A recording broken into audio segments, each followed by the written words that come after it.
Hello everyone, welcome to part 18, I believe, of Dr. Wayne Dyer's 101 Ways to Transform Your Life.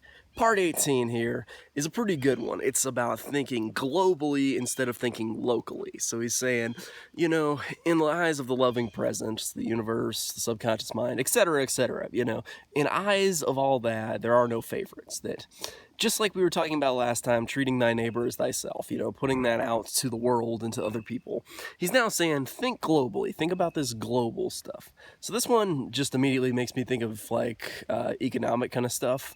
People are always worried about other countries getting like jobs from the first world. Like, oh, they're now doing manufacturing from, like the US is now being done in China. Oh, isn't this terrible? And a lot of people just naturally think that. But the thing is, when you think about it, China actually has more jobs doing that now than the US would, and there's more of a profit being made in the process. Now, this leaves some US workers behind, but greater there is a net amount of money, and you can tax that money and use some of it in order to retrain people towards jobs that can be done effectively in the United States instead of just trying to continue manufacturing when it's not really a good time to do so.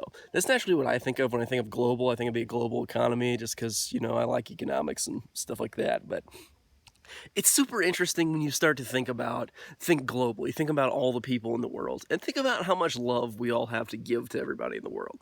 Like, just what kind of difference can we make when people like smile at each other and use each other's names, like, oh, like that. And when people really go out to try to influence people in order to not really get stuff, but to be happy, to make other people happy. When you start spreading that love, it just multiplies and multiplies, and it's just, it seems amazing to me that that's the way that this universe works, that we can give love to others. We can just do simple things like smiling and thinking globally and thinking about the others, thinking about just all the people you pass on the street, saying, I can love all these people with this kind of detached way of loving them, but I can just send love to everybody.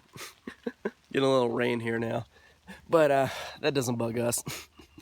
So that's basically the idea of this one. Think globally, think about other people, and really just dive into that. So I hope this principle was useful. This is part 18. I'll see you guys next time with part 19. Stay tuned.